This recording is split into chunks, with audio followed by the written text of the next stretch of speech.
No, thank you very much. I was saying welcome back one more Sunday. As we move towards wrapping the year, it is perhaps appropriate, I thought, that I pick up a very brief observation by one fellow doing some work about understanding the work we do. And he says that it is not those who are most brutalized by physical want who are the most revolutionary, but rather those who are most conscious of the disparity between the objective possibilities of the material and cultural life and what they actually experience, what they realize in their experience. I thought the purposes for continually raising our consciousness is aimed at achieving that objective, that we be even more revolutionary, be outraged by the conditions in which we live, to be able to improve and contribute to the fighting spirit of the majority of people to improve the conditions of all of us. But because JC is speaking today, I don't have to introduce him. This is one thing I won't do. But I will throw into his lap an old observation by one of the people he knows well. Let me just find this observation. This is JC in a footnote for that matter. And he says that the theory of class war was not created by Marx, but by the bourgeoisie before Marx, and is for the bourgeoisie, generally speaking, acceptable. Then he says further, a Marxist is one who extends the recognition of class war to the recognition of the dictatorship of the proletariat. I thought I should throw that onto your lap and to do what you please with it. But I suspect the reason your topic today is about language and how we are choosing to deploy this concept, class war. And I thought I should start there and throw it into your lap that way, because I think in the course of discussion and your presentation, we will have a very interesting discussions. I do want to stay, just by way of information, Comrade Jenny, you jumped out of the team that was facilitating political education at the Oliver Tambo School of Leadership. Yesterday, we had our final contact session in Limpopo, and I think elsewhere as well, with the first program to reestablish these purposes for building revolutionary consciousness as well in that part of our work. So I thought I should say that Jack Simon and Oliver Tambo ought to be in their memory. The work we do is critical to be able to improve the quality of our revolutionary work on the ground. That's why this work continues to be so appreciated by many who have been here today. So, Jeremy, please take us through today's topic. Thank you very much. Okay, thanks very much, Comrade Lechiza, and good afternoon to comrades. Yeah, thanks, Lechiza. Yeah, in fact, your first quote that you threw at me is very close to what I want to make the central theme, which is understanding the objective possibilities of the material reality and cultural reality in which we are, and the disparity between those possibilities and what's desirable. And then I'll come to the class war issue as well, which that lovely quote about who started the class war. Marx, that's for sure. Jenny, if we could then project the PowerPoint, and I'll speak to a PowerPoint, which will be less pretty than Kate Phillips' PowerPoint last week. Okay, so the sub-theme, I was asked by the week to say what was my topic, and I couldn't quite think of what it was going to be. But anyway, as a short title, I called it Black Capitalist Class and put it in question marks. But really where I want to go is to reflect about... Comrades, can we mute wherever we are? Please, thank you. Let's mute. Do notice your system so that we don't interrupt. And it's better if to save bandwidth as well. Maybe to close the video up if you can do so. But the important one is the sound. Thanks, Jeremy. Go ahead. Yes, no, thank you. So I was saying I'm going to approach it somewhat, the question mark around a Black capitalist class in South Africa, around the whole issue of the challenge of funding the struggle. So Jenny, if we could then move to the first slide. Right. So in 1978, a younger Thabo Mbeki addressed a progressive audience in Canada. I think it was at a university, but it would have been a sort of anti-apartheid type audience in Canada. And in the course of the speech, he posed the question whether the struggle in South Africa would involve the deliberate cultivation of black capitalism.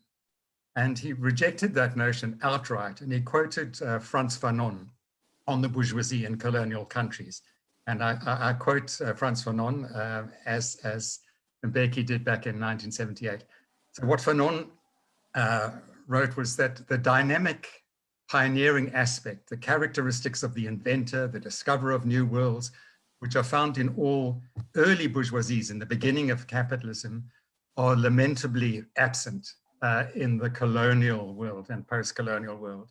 In its beginnings, the national bourgeoisie of the colonial countries identifies itself with the decadent. I do not think it is jumping ahead. In fact, it's beginning at the end. It is already senile before it has come to know the petulance, the fearlessness, or the will to succeed of youth. Okay, so next slide.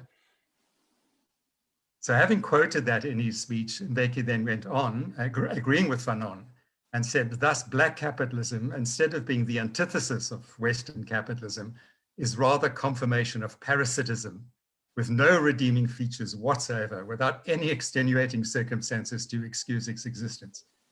Now, the older Jeremy Cronin, and certainly the older Mbeki, well, certainly the older Jeremy Cronin, would agree, and I think many of you would agree, that both Fanon and the younger Mbeki are onto something here. I mean, we're all too familiar locally with a particular stratum of black capitalists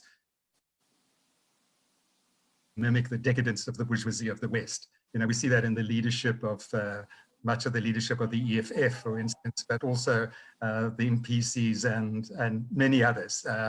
You know, fancy watches and garages full of 30 fancy cars and all of that kind of stuff. Okay, but I think that what one should say is that the judgment is too sweeping.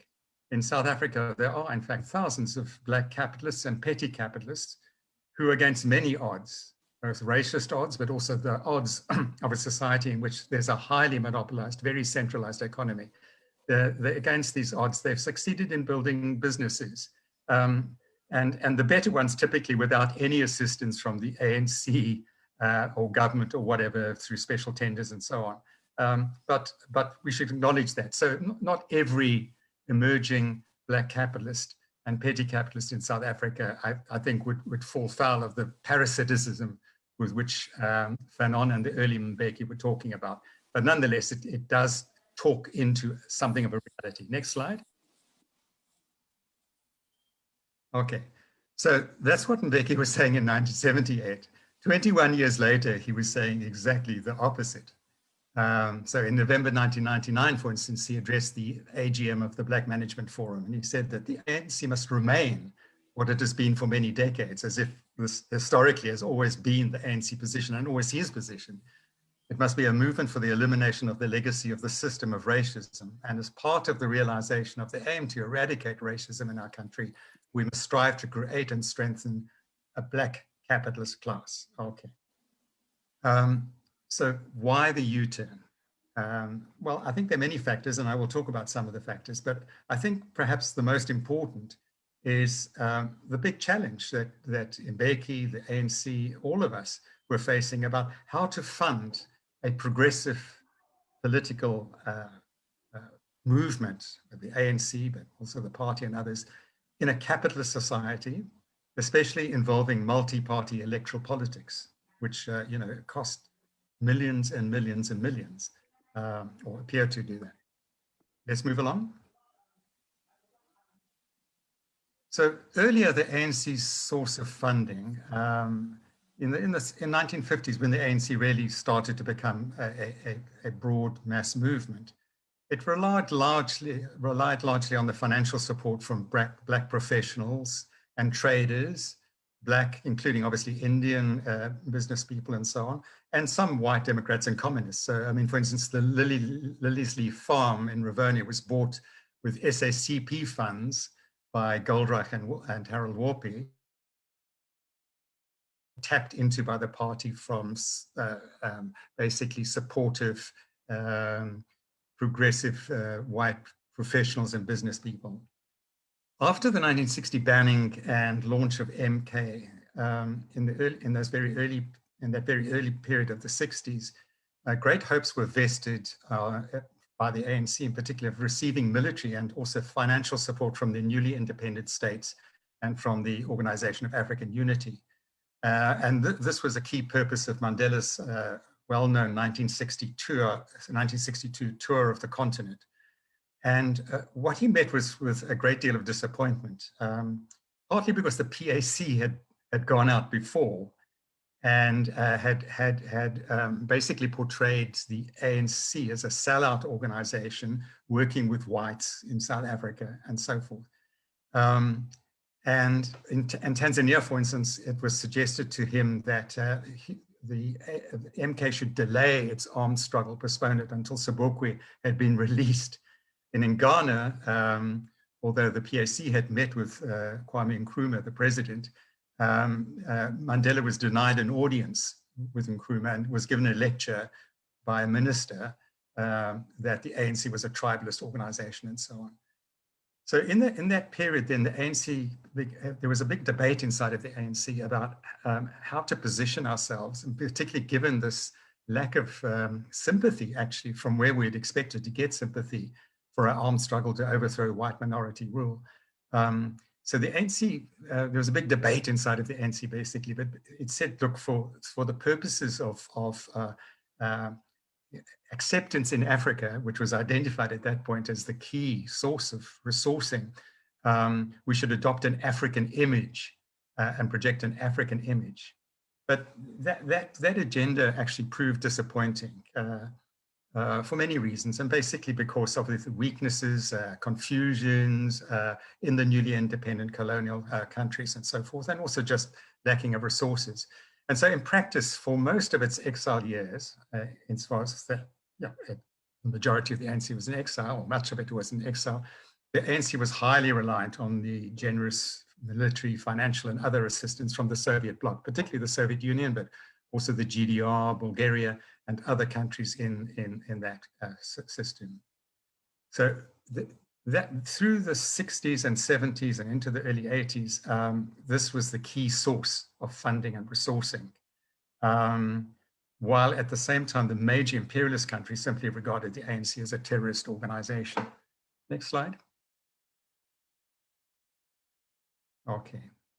So, I mean, the positioning of the major imperialist powers towards Southern Africa was well captured in 1969 by the quite well-known National Security Staff Memo, which was developed by in the US. And it remained the strategic document towards Southern Africa of US policy for the next 15 years or so. And it offered a series of options, but the key one, which in practice was implemented, was called the tar baby option. And what it advocated was a close US association with both the white and colonial states, because at this stage, Angola and Mozambique were under Portuguese colonial control. Rhodesia, then Zimbabwe was under white minority settler control. Namibia, Southwest Africa was basically under South African administration, and so forth. So it advocated closer association with these white and colonial regimes, but also the newly independent Black states. And the objective was to encourage what they called moderation on all sides. But what they said in this tar baby option was that while working also with the newly independent states in Southern Africa, the white minority colonial regimes were there to stay, as they put it, and were really the only effective agents for constructive change. So it was that guided US policy. And this continued right through, for instance, Reagan's presidency. He was president between 1981 and 89, and his policy of constructive engagement was very much informed still by the strategic perspective. And it was very similar in the UK, for instance, under Thatcher, who was the prime minister from 1979 until late 1990. And it was only really in September 1986 that in the US, for instance, Congress overrode Reagan's ongoing vetoes of a comprehensive anti-apartheid bill, which allowed for sanctions and so forth. It was only late in the day, in 86, that there was beginnings of a shift in imperialist strategy towards Southern Africa. Next slide. Okay. So what were the factors behind this recalibration of imperialist strategy towards South Africa and Southern Africa? Well, first of all, some of the Portuguese colonies had been liberated somewhat. Angola obviously was suffering under a massive civil war. So, no sooner had the tar baby option in the late 80s said that the white minority regimes and colonial regimes were here to stay, then by 1975, they were overthrown in the Portuguese colonies. But a major factor behind the recalibration of the imperialist strategy was the worldwide growth of the anti-apartheid movement. I think as South Africans in the liberation movement, we should never forget the huge role of the anti-apartheid movement. I think many of those who'd been active in it and leading activists in Europe, for instance, feel that they were forgotten, after 1994 by the ANC in particular. And yet played an absolutely critical role and was a major achievement of the ANC itself, and not least OR Tambo. It's partly related to that. There was also in the US the growing influence of the Afro-American lobby in US politics. And that's important to mention because obviously while playing a progressive role in terms of having a new approach towards Southern Africa and South Africa, that Afro-American lobby also then had an influence, and in some ways a not always positive and progressive influence on evolving ANC policy in the early 1990s around promoting a new Black elite and so forth, which had been some of its own politics within the US context. And then obviously a big factor was the waning through the second half of the 1980s of the power of the Soviet bloc on its way to the eventual crisis of 89 and the collapse of the Berlin Wall and so forth. And so increasingly from an imperialist perspective, the centers of Cold War regional conflict. So the Cold War was so called because the major powers, the Soviet Union and the US, never engaged in a hot war, and thank God for that, a nuclear war. But there were hot wars in many regions, not least here in Southern Africa. I mean, we easily forget as South Africans that over 1 million people died in Southern Africa in the course of the Cold War regional wars, especially in Angola and in Mozambique, and obviously in the rest of Southern Africa as well. So with the waning of the Cold War, as a result also of the weakening of the Soviet bloc influence and capacity, regional gendarmes, regional policemen basically were increasingly not needed, and particularly the apartheid regime was seen now as more of a kind of political embarrassment than a sort of policeman on behalf of US imperialism in the conflicts being waged in Southern Africa. And that then also related to globally with the relative shift, the underlying relative shift from imperialist military domination of the third world using military power to the increasing use of financial instruments, using debt, for instance, public debt of third world countries, structural adjustment programs and so on, to discipline and force post-colonial countries into a pro-imperialist agenda through the management of debt. And we just need to look at our current situation with Fitch and Moody's and so forth, again, downgrading us to see how this has became already by the late 80s and early 90s, a key instrument. I say relative because obviously there are some still highly contested areas, particularly sort of oil-rich zones where clearly the imperialists haven't abandoned military intervention or regional policemen like Israel, Zionist Israel, in their global agendas. Okay, and then of course, above all, and not unlinked to all of the above, in South Africa through the 1980s, from the late 1970s, there was a huge intensification of popular struggle and repression, which was highly recorded and strengthened the global demand for the ending of apartheid, and then the deepening crisis of white minority rule. So all of those played into a recalibration of the imperialist strategy. Let's go to the next slide. Okay. So the imperialists had all along, okay, sought for a moderate black counterforce to the ANC, or later within the ANC. So in the late 1970s and early 80s, Buthelezi was seen as a potential candidate to provide a kind of Savimbi type alternative to an ANC with a Communist Party ally. And in particular, it seems that West Germany, as it was then, the Federal Republic of Germany, was particularly funding and resourcing Buthelezi quite considerably, but so was Thatcher and others. It was also, of course, the agenda of local monopoly capital in South Africa to support figures like Buthelezi as buffer black leaders that could be a counterpoint to the ANC and its alliance. When I was in the underground producing in the late SACP underground pamphlets, at that time, Buthelezi had a weekly column in the Anglo-American controlled media, the Times media. So they had a weekly column which indicated that they were trying to promote him.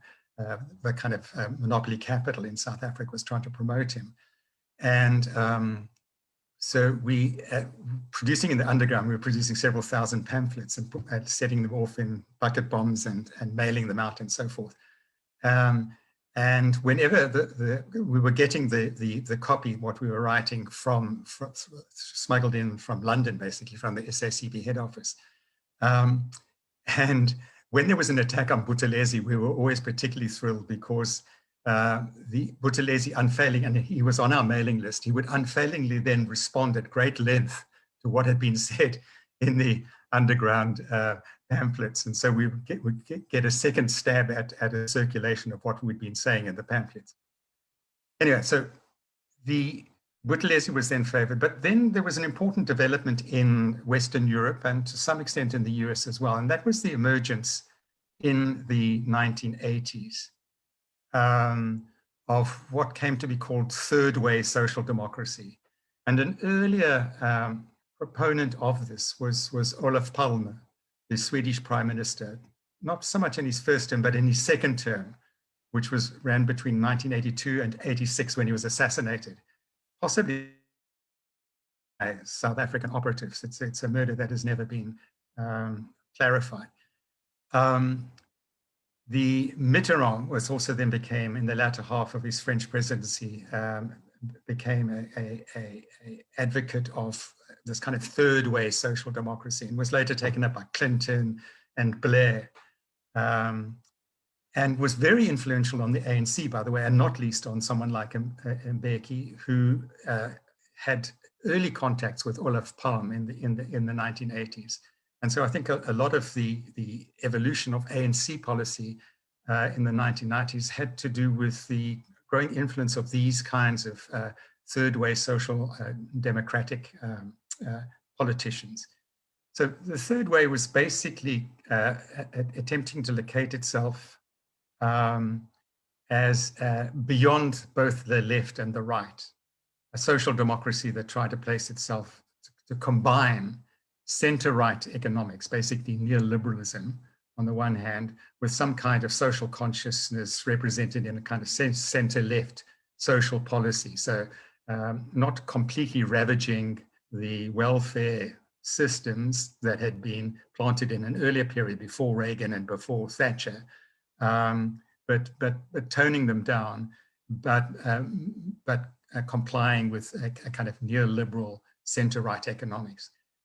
Thatcher once, when she was asked what was her proudest achievement, she said her proudest achievement was that she got Tony Blair to adopt all of her policies and implement them in practice. And she was obviously referring to the way in which New Labour, for instance, implemented neoliberalism, austerity.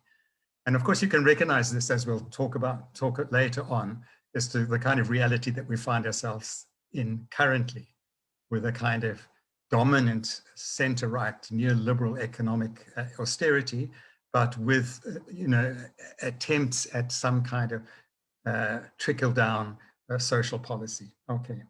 Now, these forces led an active engagement with the ANC, they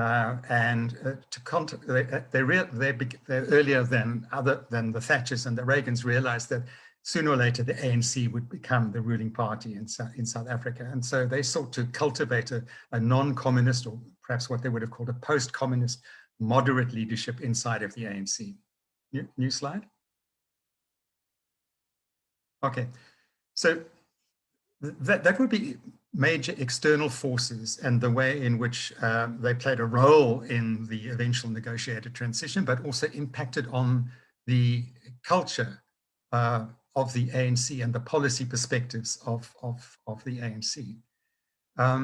But inside South Africa as well, both the regime as well as big capital and so on also had from the beginnings sought to cultivate a black elite of one kind or another to buffer against the challenges of the liberation movement.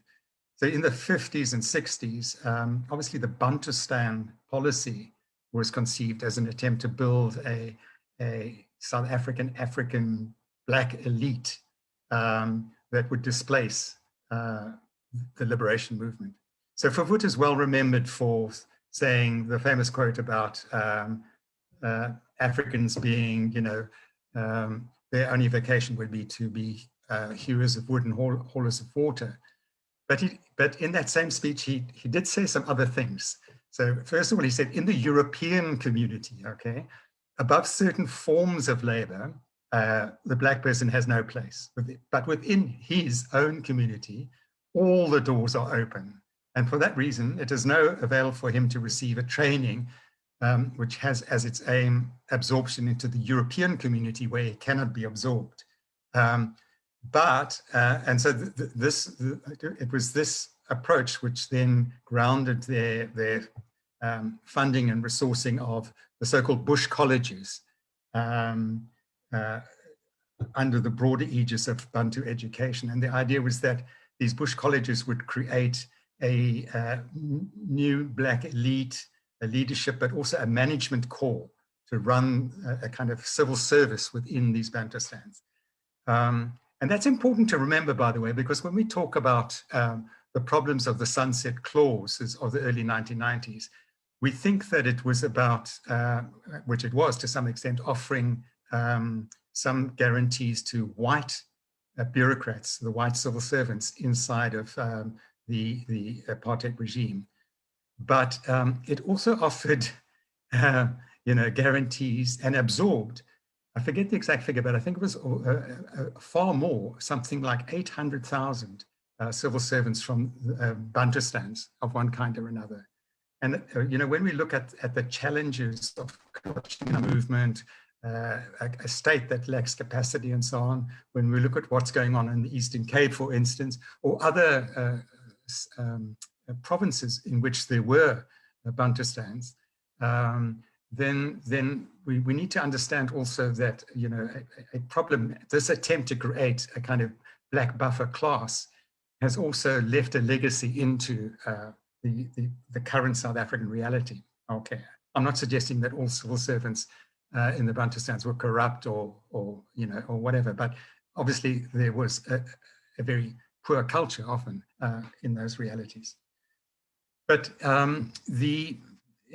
at least from the late 70s and into the 80s, you know, the more enlightened elements of within the ruling bloc realized that one couldn't just focus on the Bantustans. One needed to address an emerging, or the possibility to create an urban black elite that could be counterposed to the influence of the ANC and its liberation movement.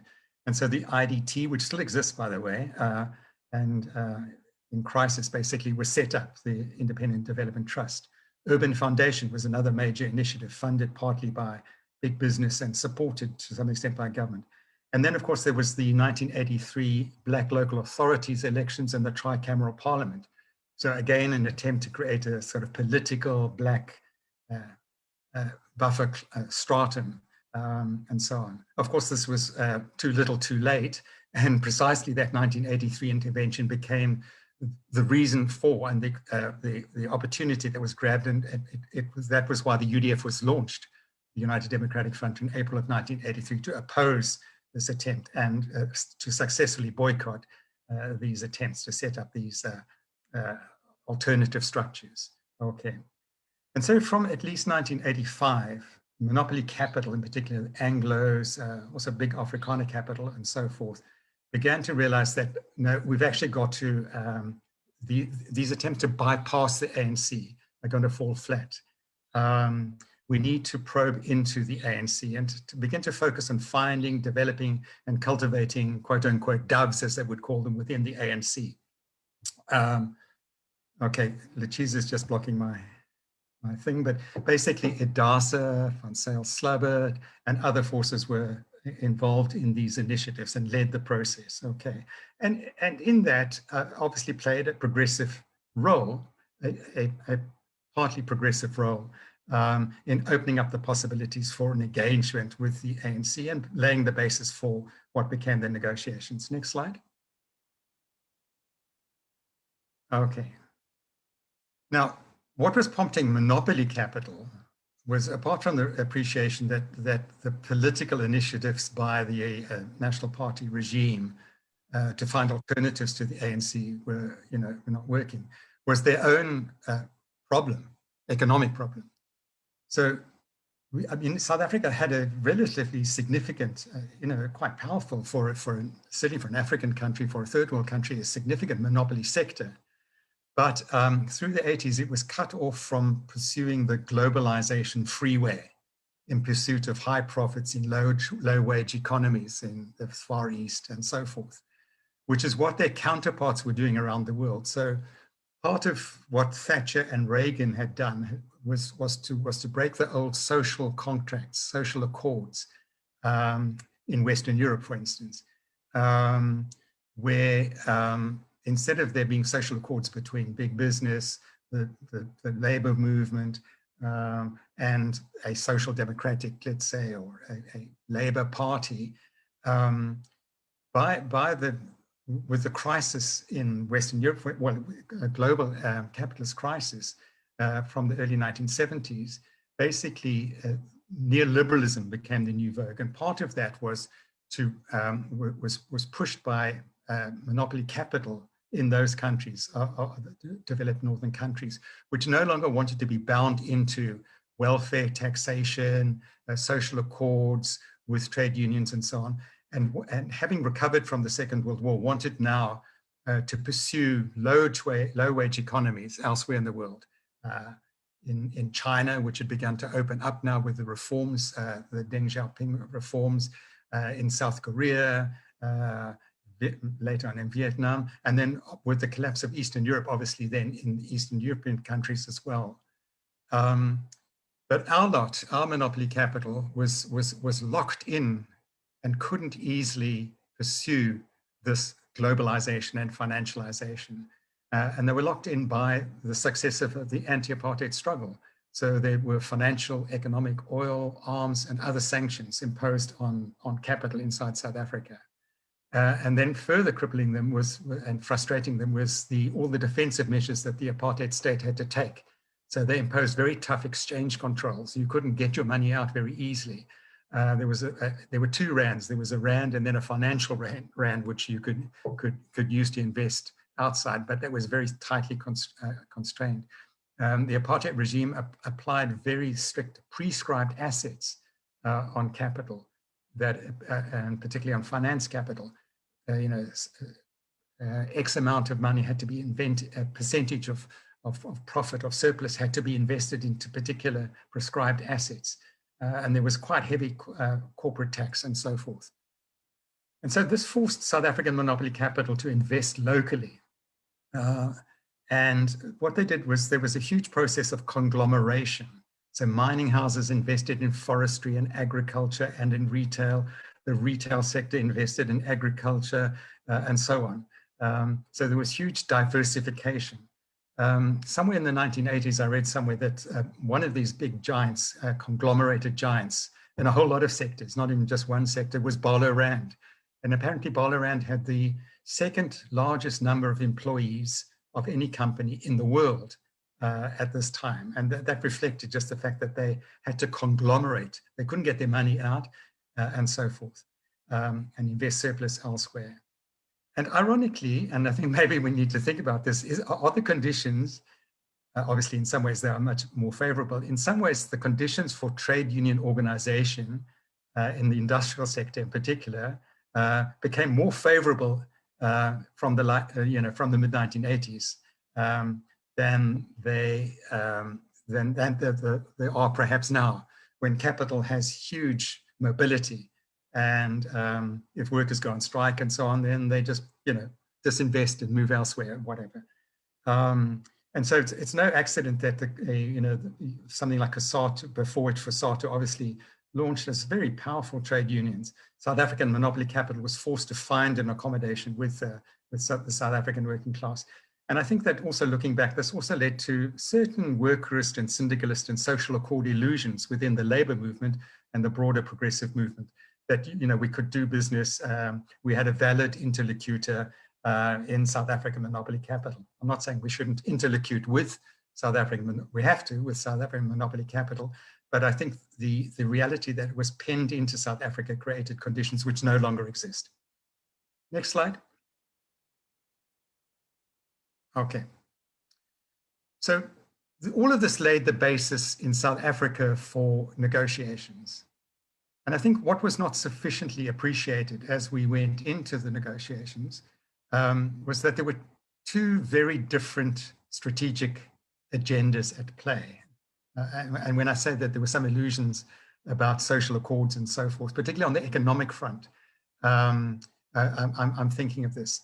So I think that the ANC, I've said ANC moderates, but perhaps it was all of us in varying degrees, thought that we could replicate in my view, very progressive political and constitutional accord, so a social accord, if you like, with a economic and social accord with monopoly capital as well. So that would be parallel with, just as we'd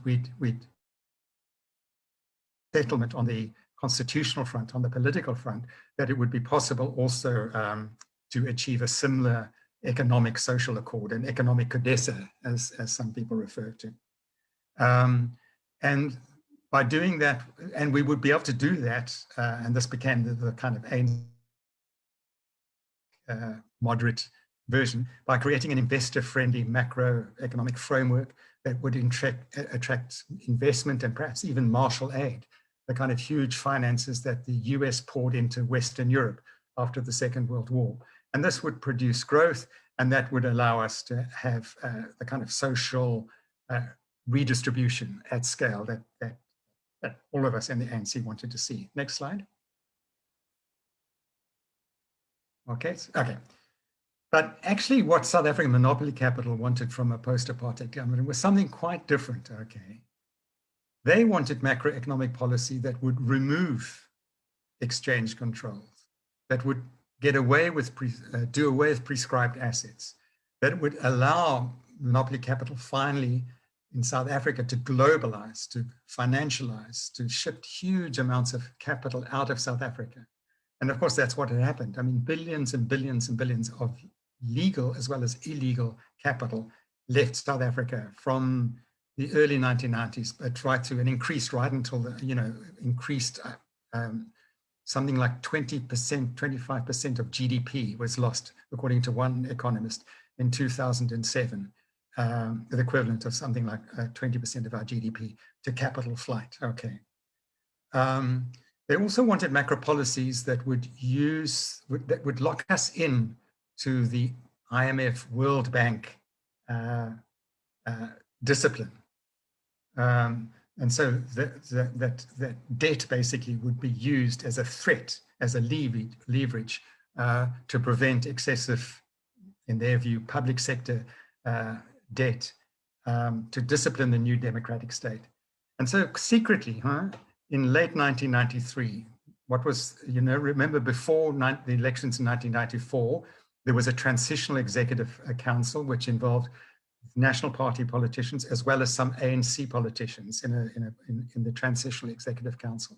Secretly in 1993, they negotiated, both the National Party bunch and the ANC bunch, an IMF loan of $850 million US. It wasn't really a loan that was needed. It wasn't particularly needed, the money. But the real agenda was contained in the letter of intent that was accompanied the request for the loan, in which the Transitional Executive Council promised wage restraint, inflation targeting, and trade and industrial liberalization in the new South Africa. I remember I only became aware, so I was elected onto the NEC in 1991, ANC NEC. And I heard from some comrades, I think it was from Patrick Bond actually, was I aware of this IMF loan that had been taken out in 1993? So I raised the matter in an NEC, it must have been in 92, 93 or whatever. And I remember Madiba up on the platform, the podium, looking really shocked and surprised, and turned to the other officials at the top desk.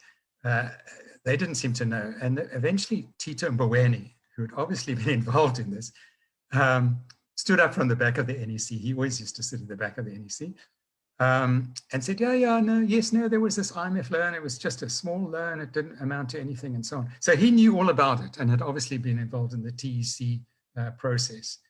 And of course, that's exactly what he's done again with the loan that we've got at the beginning of the year, which we didn't need, the so-called COVID loan, in which also there was all kinds of promises made, which weren't required by the COVID loan, special COVID loan. Okay, so behind monopoly capital and the kind of more liberal end of the non-ANC was an agenda which was well expressed by Frederick von Slabbert, who also played in his way a sort of progressive role, encouraging negotiations and so on. But it was very much about encouraging an elite pacting negotiation. So in 1992, he said, one of the most daunting challenges that will face the future government, obviously an ANC government, will be to protect the new political space that will have been created by the negotiations from being used to contest the historical imbalances that precipitated the negotiations in the first place. So, I mean, how cynical can you get? What he's saying is, what we must do is make sure that we get a kind of liberal constitutional settlement, one person, one vote, and so forth. But at the same time, the new government will have to make sure that the space that is opened up, the political space that's opened up by that, is not used then to contest the historical imbalances. What are we talking about? All the social and economic so-called imbalances, huge inequalities that ravage our society, that they, the struggle for them shouldn't, those shouldn't be disturbed, essentially, was what's being said. Move along. Okay. So to drive this agenda, there was also, and I think that, looking back, we sometimes as the left, we think, gosh, we kind of lost a whole lot of rounds in the 1990s.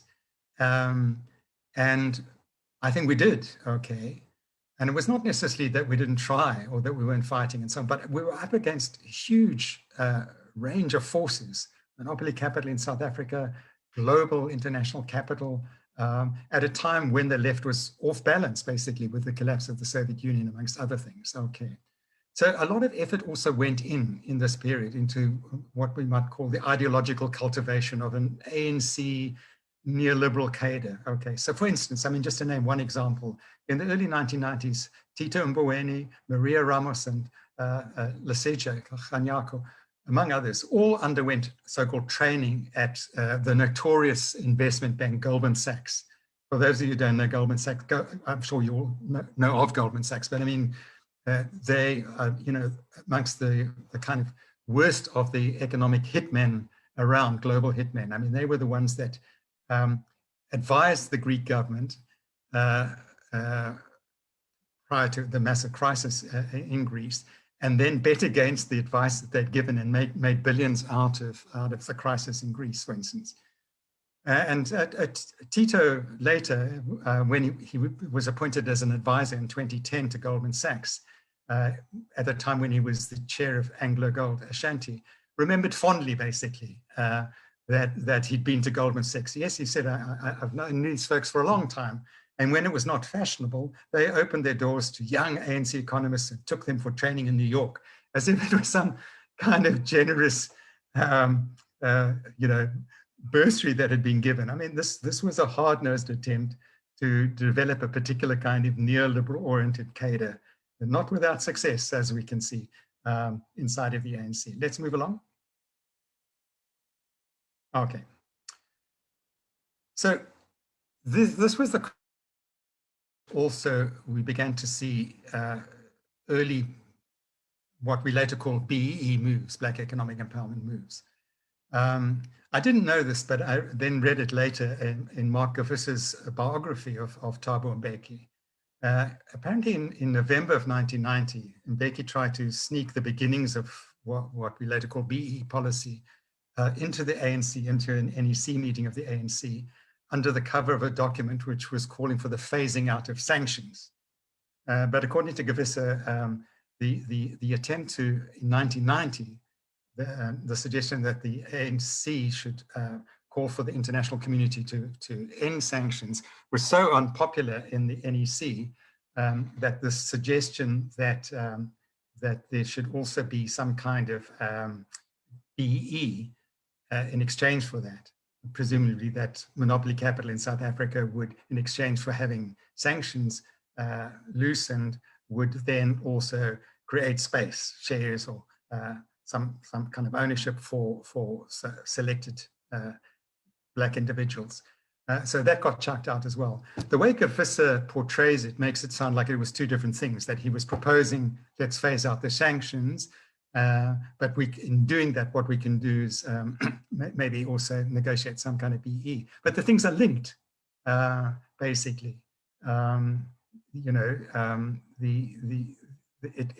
was a kind of negotiation. Let's leverage phasing out sanctions in exchange for a slice of the capitalist pie, basically, was being proposed.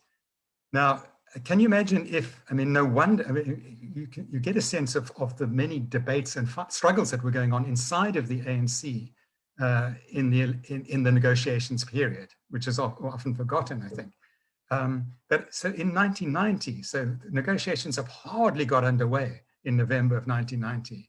And one of the few weapons we've got, because we've moved towards suspending the armed struggle, one of the few weapons and pressure points that we've still got, apart from mass mobilization on the regime and on monopoly capital, was the persistence of sanctions. And yet, already Mbeki was proposing that we should throw that leverage away. It would have been incredibly, we wouldn't have got the kind of negotiated deal that we did eventually get if we'd done it at that point. Okay, but although it didn't work that Mbeki proposal didn't work then. Monopoly capital was also beginning now to look at how to approach the new or the looming new political reality that sooner or later the ANC clearly was going to be the ruling party. And so a young Michael Spicer, who's still around, I think, at Anglo, was asked to look at what had Anglo done back in the early 1950s after the National Party had won elections. Because what Anglo had done was that they, in order to accommodate the new political reality, to change a little bit, but so as not to have to transform radically, was that they disposed of some of their mines, general mining basically, to Afrikaner business. In other words, to kind of make peace with the emerging Afrikaner business. And so Michael Spicer's conclusion was that what they'd done, what Anglo had smartly done in order to accommodate like Anglo capital with the new emerging Afrikaner political reality, was also a useful approach to accommodate the new ANC reality that was coming in the early 1990s. And so quite early on, before 1994, African Life was sold from the Anglo stable to Don Ngube. Industrial assets of Anglo were packaged into Jonic and sold, the same with JCI and so on. Although carefully they kept their platinum interests and didn't let those go. Okay. So, yeah, okay. And Afrikaner capital was, or capitalists were also not to be left out. So apparently Ntata Matlana had approached Anglo also to try and get a deal out of them and was turned down. But he bumped into the then Minister of Tourism, Och Marais, who said, you know, forget about the English, come and do business with us, the Afrikaners, and ours is MetLife. And that deal was the origins of NAIL, which then later on drew in Ramaphosa, Dikgang Moseneke, Sake Makazoma, and others. Okay, next slide. So you can see that the first wave of what we would later have called BE deals were actually driven not by the ANC, although Mbeki had tried, but by established monopoly capital, who saw this as a way of changing a little bit so as not to have to change a lot, basically to make accommodation. But it also coincided very usefully with their post-sanctions move, okay? Because remember what I was saying is that because they'd been locked into South Africa by sanctions, basically, they had built these huge, unwieldy, problematic, and not very profitable conglomerates. And now in line with neoliberal, you know, the neoliberal trim, what they wanted to do was to deconglomerate and to focus on their core businesses and their core profit centers. And they also wanted to increase financialization. And so BE, these early drives to BE suited that agenda very well as well, that strategic agenda, because what they deconglomerated by passing over the mines that were less profitable or sections of their business that they were less interested in. And also these deals were highly leveraged. They were basically shares on loan. So it also benefited the increasing financialization of the South African economy with the financial sector and all of those huge legal firms in Sandton with their huge headquarters and so on. They were key beneficiaries of the financial transactions that were required, complicated transactions that went into these BE deals. Okay. But another interesting route for the early wave of BE occurred in new sectors that were opening up, and or in sectors that had been heavily regulated by the National Party and were now being re-regulated and liberalized.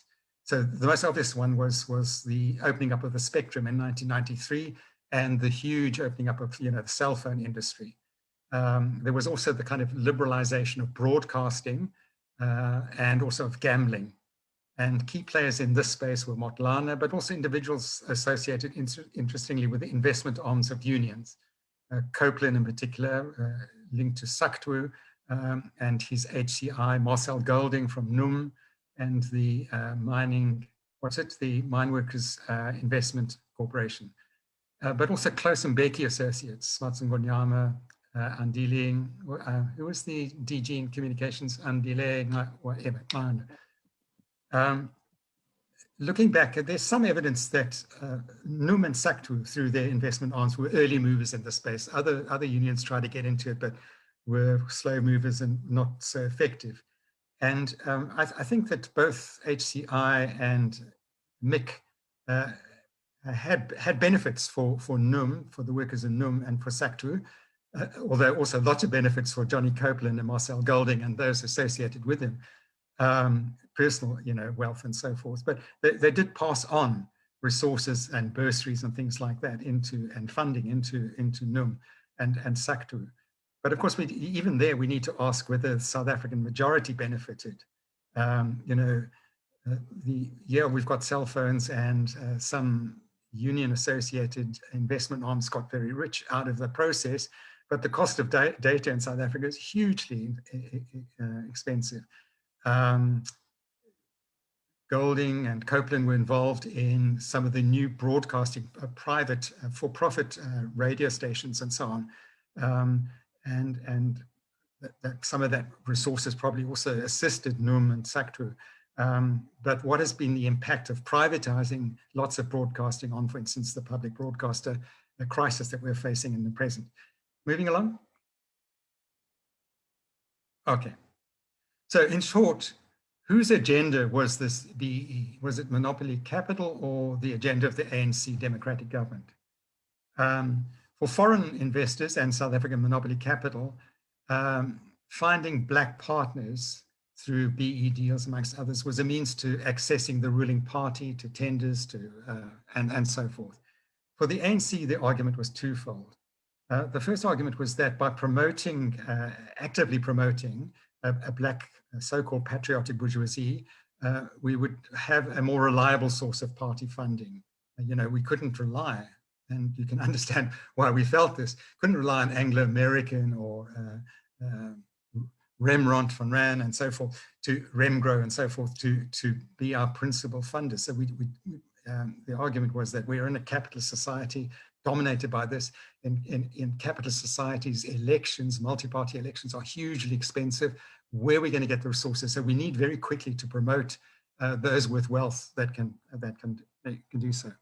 But the second argument was also that, which was, in my view, a revisionist argument, was that a black capitalist class, so-called, was an inherent part of the National Democratic Revolution. Okay. But from an ANC perspective, things quickly became quite complicated. Next slide. Okay. Which was acknowledged. So in that same speech that I referred to earlier, to the Black Management Forum that Mbeki made, he implicitly referred to the problem that they weren't getting the support they were hoping to from the broad ANC and its broader alliance with this agenda. And so he urged the BMF, which obviously would have been a more ready audience for this. He said, we must abandon our embarrassment about the possibility of the emergence of successful and therefore prosperous black owners of productive property. So he's psychologizing what was a substantive concern and critique within the movement. He's saying, it's just kind of an embarrassment. But the embarrassment was a reflection that it was not, that people getting very rich, and particularly selected individuals like a Smatsungonyama, whatever, from the presidency, becoming key beneficiaries of this, created lots of havoc. Okay. But you can see the beginning. So later on, when Phumzile Mlongo, who was then the Minister of Minerals and Energy, I think, mineral resources, said blacks should not be ashamed to be filthy rich, or Smatsungonyama said, I didn't struggle to be poor, those infamous statements that were made. But you can see that they were encouraged by Mbeki saying, let's abandon this embarrassment. Okay, moving along. Okay, so the ANC continued, or these forces inside the ANC continued to battle in terms of programmatically and strategically to explain what they were doing in this active promotion of a black capitalist, what they called a black capitalist class, a standalone black capitalist class. Okay. And so one of the ways that it happened was that, I haven't done it here, but if you follow the progress of ANC strategy and tactics documents, whether you go all the way back to Morogoro or you look from 1991 onwards, then you'll see the way in which motive forces are defined. So in the early 1990s, basically the ANC says in national terms, the key motive forces are blacks in general and the Africans in particular. And in terms of social or class forces, it's the working class that is the key motive force, but also professionals and small business people and so on are also, have an interest in aligning themselves with the working class. But increasingly, the number of class stroke social so-called motive forces increased. So in the ANC's discussion paper for its July 2000 NGC, the number of motive forces had multiplied to 6: the working class, the unemployed, the rural masses, the women, middle classes, and black capitalists, okay? And you can see in order to turn the so-called black capitalists into a motive force, a key motive force of the National Democratic Revolution, what this document starts to do is it muddles classes with other social categories, women and rural masses. It muddles classes with strata. For instance, it separates workers from the unemployed and the underemployed as if the latter were also not part of the proletariat. And above all, it confuses self-interest with capacity to advance the NDR. The whole notion of a motive force is about what do we focus on as the liberation movement?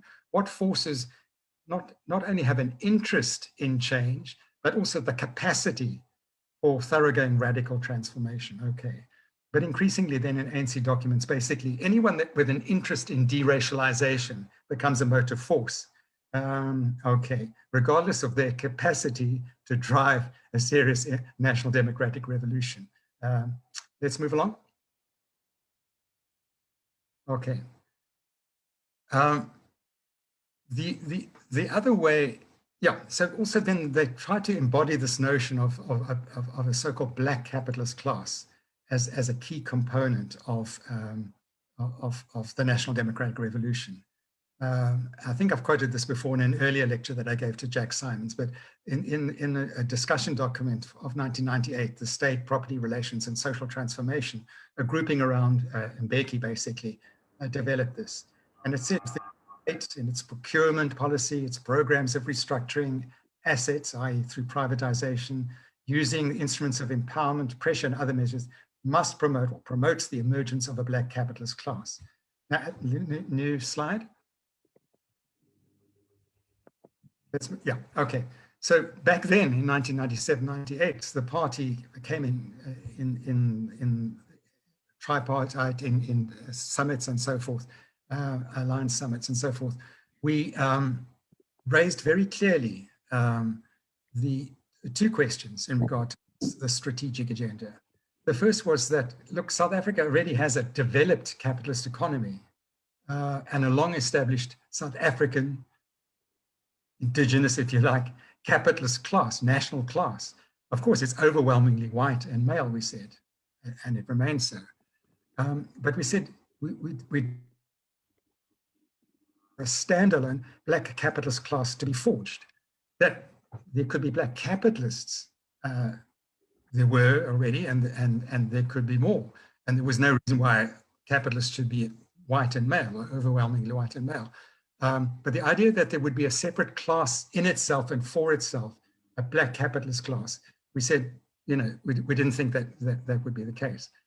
And even if it were possible for there to be such a class, we didn't believe that it was capable late in the day, as Cabral, as Fanon said so well in that earlier quote, this would be a capitalist class arriving late on the scene.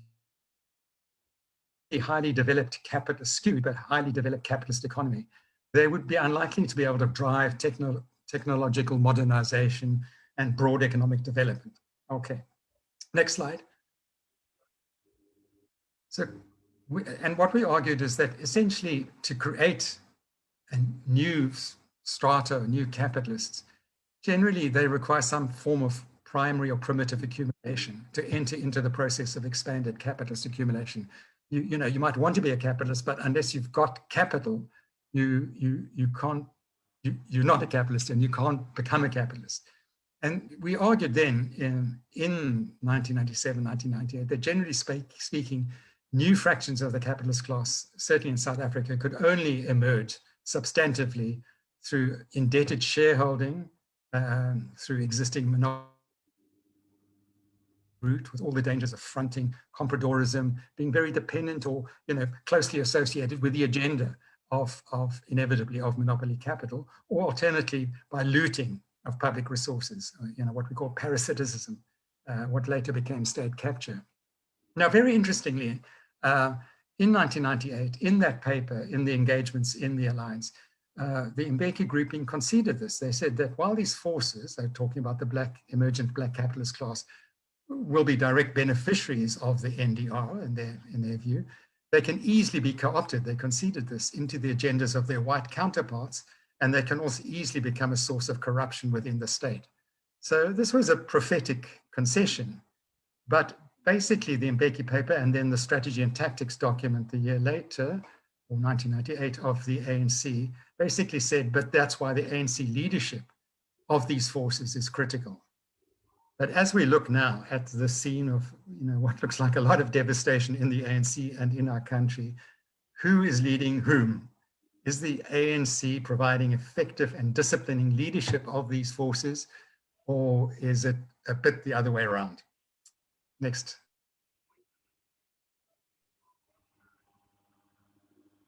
Okay, so instead of resourcing the ANC, which it does, obviously, to a degree, BE starts to resource individuals who become very wealthy. And so some pocket money might end up with the ANC, and if we're lucky, even with the SACP. But more and more, it starts to resource individuals and factions associated with those individuals within the ANC itself. And the ANC quickly, in my view, lost control over the process. And this is now spun back in very problematic ways into the ANC.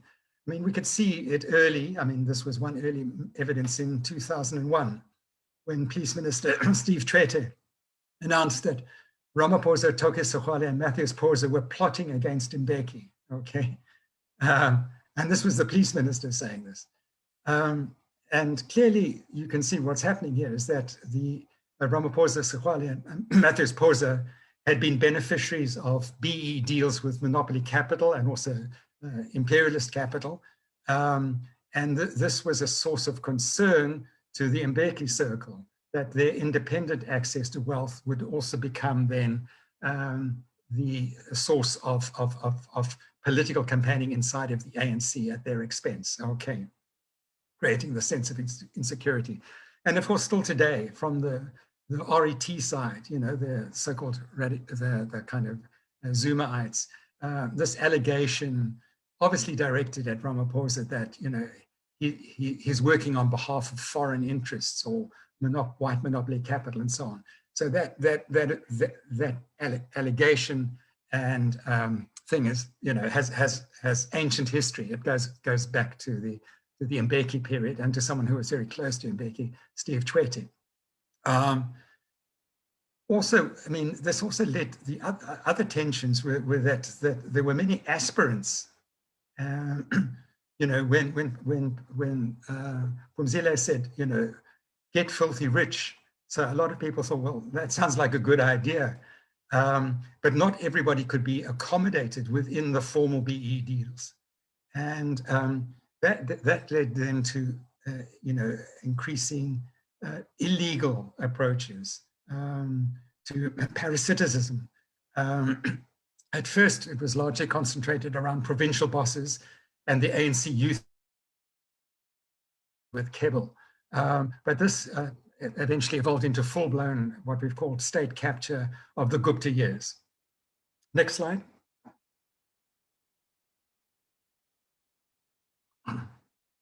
Okay, so the argument you can hear that I'm trying to develop, and which you should debate and agree and disagree with, is that these two primary accumulation trajectories have consolidated now into the two dominant tendencies. Perhaps they're factions in the ANC leadership at least, and perhaps through much of the ANC. On the one side, a state capture parasitic faction flying the false flag of radical economic transformation, and a kind of third wayist, neoliberal, arguably compradorist tendency of faction. And this is why the SACP, in my view, has characterized the current struggle as a struggle on two fronts, against corruption on the one hand, but also against neoliberal austerity on the other. And and I'm approaching an end, I know I've gone on quite long, what progress have we made in this agenda of a struggle on two fronts? I think that we're seeing steady but slow progress on the anti-corruption front. And in doing that, we're working with what we might call the neoliberal austerity third West grouping or tendency, including Treasury, including Tito Mboweni and others, who are friends in the struggle against corruption, but whose approach to our economic and therefore social policy is basically imposing neoliberal austerity. And on that front, we're not making much struggle at all. Next slide.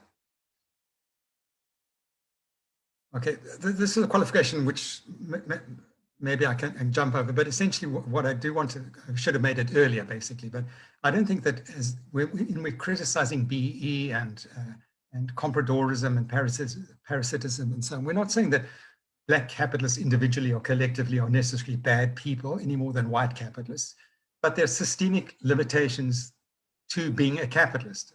And Saki Makazomo expressed this very well. You know, when people complain that having climbed the ladder of BE is not assisting others, he said, but how do you expect me to behave any differently from other capitalists? If I did, I would soon be out of business. So there are laws of accumulation within the capitalist system. If you go with them, you know, you get outcompeted, you get outdrummed. So although, you know, you might give some pocket money to the ANC or even the SACP or COSATU or whatever, basically you in order to sustain your accumulation process, you've got to behave like a capitalist, whether you're black, white, or any other color, whether you're male or female.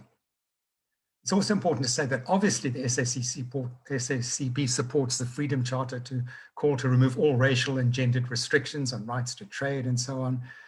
We support we're not the DA, okay, not the DA in its current version particularly. We're not, you know, we are fully supportive of a wide range of targeted affirmative action measures that take into account race, gender, class, and so on, employment equity, land reform, NUSFAS, Black industrialist programs, state support for co-ops and SMMEs, the township economy, recognition of prior learning, all of those things and much more, okay. But our position in regard to the capitalist class is that insofar as we are in a capitalist society, we support state intervention to compel and incentivize patriotic behavior by capitalists. We don't expect Black capitalists because they're Black to be patriotic spontaneously. And we do expect white capitalists who are benefiting from the resources of our country to behave patriotically. They won't do so spontaneously, whether they're Black or white. And that requires incentivization, but also discipline, the use of popular power and state power to discipline capital, to get national reindustrialization, to create jobs, to have fixed investment, not just speculative investment on the JSE and other stock exchanges around the world, to have prescribed assets, or what are now called impact investments, to have localization, beneficiation, to actively curb capital fight, base erosion using offshore tax havens, illegal transfer pricing, and all of that range of things. Moving along. And this requires, you know, we talk about being a development state. And if you look at real developmental states, whether they are the old social democratic states in Sweden, for instance, in the 60s and 70s, or the Taiwans and South Koreas, basically those development states work with capital, but they discipline capital. And this requires, you know, a state that's prepared to discipline capital and to discipline capital, but reinforced by working class and popular power in mobilization. But unfortunately, too much, going back to gear, too much emphasis has gone to one and problematic dimension of disciplining capital, which has been enforcing through regulation and legislation various BE requirements. So we tend to enforce those. But for the rest, much of the focus has been on attracting investments, performing, you know, neoliberal gymnastics to be an attractive investment destination, you know. and very little has gone into disciplining capital via prescribed assets, which we simply renounced, tightening up on capital movements, effective enforcement of labor legislation. You know, this is a battle that Comrade Tulas is having in his ministry. The unions are complaining around the COVID measures and so forth, that workers are not being protected by bosses, and we are the labor inspectors. And Comrade Tulas is saying we have simply underinvested massively in labor inspectors. And the unions are saying, oh, that's not good enough. And so on. Tulas is saying, you know, we need the unions to be active in this process, you know, be our ears and eyes and so forth. But, you know, this is another example of a failure to develop the capacity to enforce levels of, in the public interest and working class interest, enforcement and discipline on capital. And so take another example, hidden away in this month's medium-term budget, unremarked basically in most of the media. Tito Mboweni announced that there would be further steps to make cross-border business easier, including inward listings, so-called loop structures, and corporate foreign borrowings. So just a few weeks before, President Ramaphosa had said, we are losing huge amounts of money to illegal and legal outward investment, you know, capital outflows and so forth. We need to tighten up on these things. And what is Mboweni doing? And the medium-term budget is going in the opposite direction, loosening up. Loop structures in particular, I won't get into the details of it, but basically it's a way of moving money around in order to find the cheapest tax, to basically avoid paying tax in South Africa, essentially. So we're loosening up on those things rather than increasing them. I think I've got a couple more slides. Okay. So one journalist who did pick up on it on this medium-term budget move is Hilary Joffe. But and she said, correctly, she said, at a time when determination is growing to halt illicit flows out of South Africa, which are estimated to be in the billions, and they are, one might have expected that the government might look to tighten controls at South Africa's financial borders and try to bring the money back instead of loosening these controls further. But she says the philosophy of South Africans regulators is that a more open regime makes it more likely that companies and individuals will move their money legally and pay their taxes. And she agrees with this, by the way. She's a kind of neoliberal business commentator. So basically the philosophy is be nice to monopoly capital and it will move money legally when it moves it out of the country, and it will pay its taxes, you know. Yeah, okay. If pigs could fly. Right. So we're now in a dangerous conjuncture, okay. And I think we need to realize that. So in the past 2 weeks, Zuma has defied the state, walking out of the Zondo Commission. I think that's on a weak wicket. And I think obviously, you know, the state is circling around him. But more worrying, okay, is that ACE defied the ANC and its explicit Nasrec resolution about stepping aside. And he's openly said that he intends to go to the branches with the April 2021 NGC as the key target, to say, you know, basically, do you support me against this imperialist monopoly capital agenda against me? I'm innocent, okay. I was wondering what the NEC this coming weekend is going to say about that.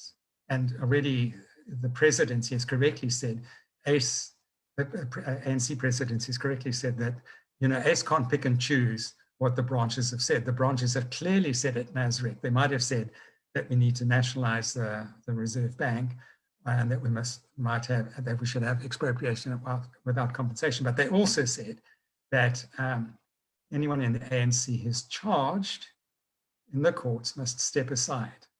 But obviously there's selective interpretation. So I was wondering what the NEC, so I now see that the great comrade Gwede Mantashe has said, well, actually the NEC can't force ACE to step aside because it's an individual decision. There's no legal grounds, although there's a decision to do that. Okay. So, you know, once more, there's going to be a muddle along inside of the ANC, but clearly there are dangerous fissures opening up, and a shootout sooner or later is looming. And a big question is, will the ANC survive? And insofar, what, and if it does, in what form? Clearly, as the SACP, we want an ANC, a good ANC, or relatively good ANC, as you know, to survive. And we are not going to work as the SACP to undermine the ANC. I believe, and I believe that's correct. But the Mail and Guardian on Friday was saying that in a shootout like this, and at the NGC, it's Ace, they think, that might win with the financial and other support that he's got. So we must remember that these battles, okay, are not just ideological battles. In fact, they have very little to do with real ideology. They're battles of factions and tendencies, and both have significant financial muscle. Last couple of slides. Okay. Now, what about the SACP? Because we're correctly criticized often as the SACP, that we spend a lot of time analyzing the ANC, and why wouldn't we? Because it's such a critical reality. But what about us? And one of the key reasons originally impelling the ANC to promote a black capitalist class was the funding of an organization on the terrain of a capitalist society. Now, let's remember, and this has been a big challenge, okay, for progressive left parties all around the world, whether it's in Brazil, or the UK, or you know, whether it's Jeremy Corbyn in the UK or Bernie Sanders in the US or whatever, that in multi-party capitalist-dominated electoral dispensations, elections, amongst other things, are incredibly expensive. I mean, what was the CR17 internal campaign within the ANC was said, I forget the exact figure, but it was of the order of 50 million rand was spent on an internal campaign, okay. So democracy in bourgeois-dominated democracies, multi-party democracy, is a very expensive reality, okay. So the ANC's attempt to, I think, problematic attempt to have a black capitalist class was not without some legitimacy. There's understanding for why it was done. So the question then is, how do we, as the SACP, sustain the party financially? Okay. So I'm not revealing secrets to the non-party comrades, and there are a couple on the chat, and I welcome them on the Zoom. Basically, the party's attempt to self-fund was through the debit orders, okay?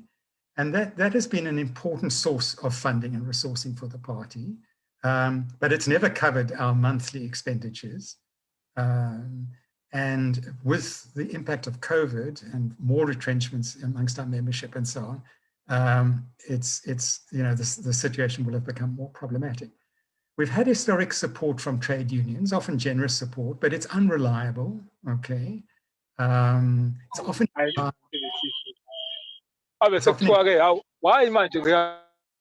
Sorry, I'm not, okay. It's often reliable. There'll be a chance to disagree if there's a disagreement that's coming. So there's been generous support from trade unions, not from COSATU any longer, from some of the affiliates, absolutely. There has been, from time to time, support from capitalists who are black. I'm not aware of too many white capitalists who've supported South Africa.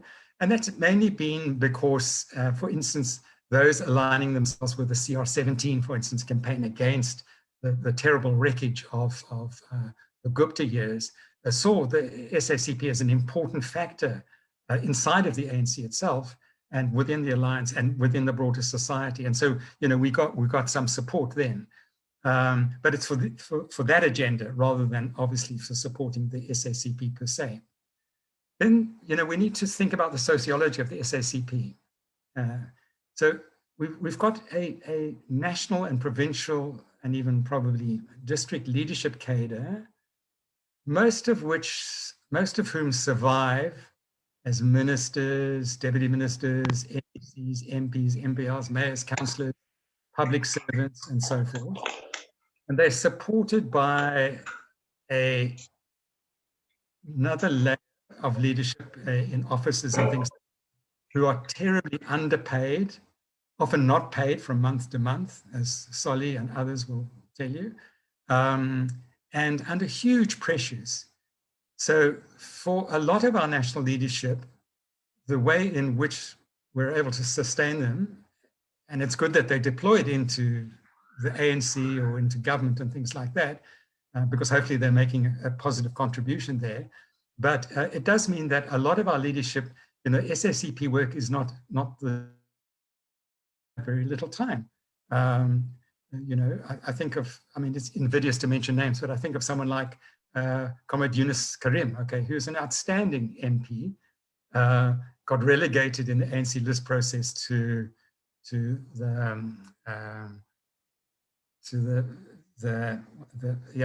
out of the National Assembly into the NCOP, is playing a huge role there, is very active, is a very good MP, and therefore has very little time for the SACP and gives a lot of time. Okay, so we've got a challenge there, which relates partly to the funding and partly to the sociology. Then we've got a mass membership, okay? It's over 300,000. The great majority, unless I'm very much mistaken, are young, and that's a huge asset. Very few communist parties around the world have a strong youth profile. But a great majority of them, like young people in South Africa in general, are unemployed. Okay, so that means that they, in terms of debit orders and resourcing and so forth, can't be expected to provide resourcing to the party. But in addition to that, what has been their political experience as we confront these big challenges that we've got in 2020 going into the future? And I suggest that largely the experience is of electoral politics, okay? They've come through SRCs, PYA structures, also ANC branches, and so forth.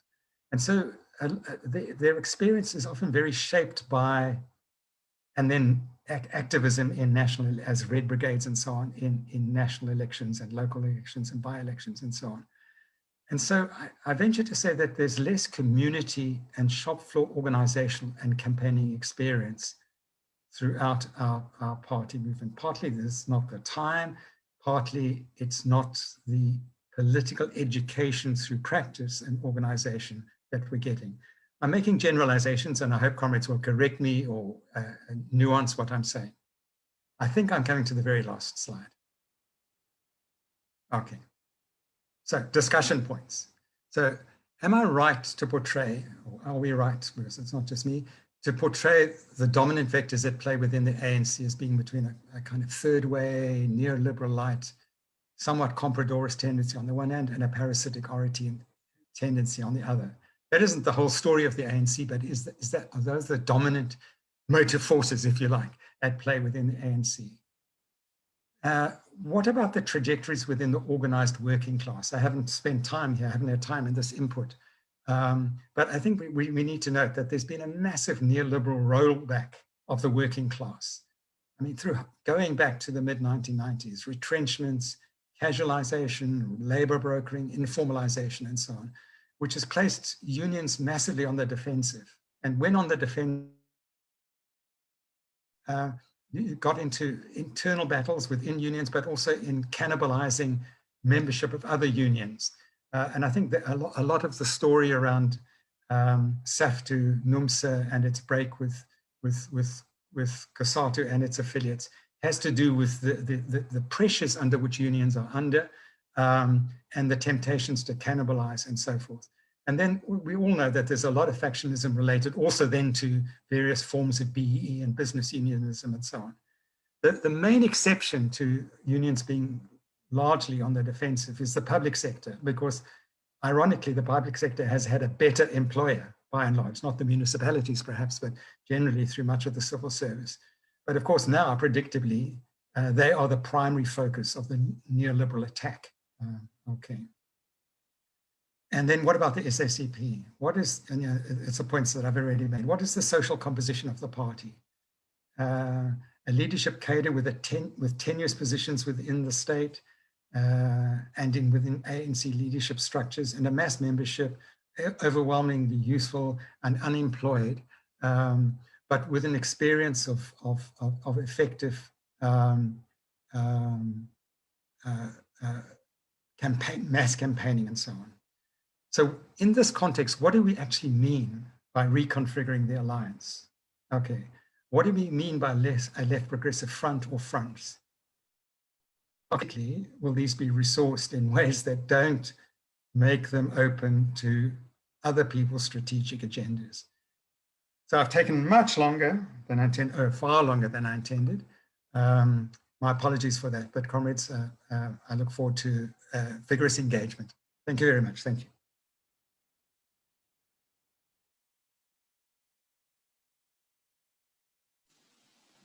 Yeah, okay, let me do this. Thank you, Comrade Jeremy. As usual, very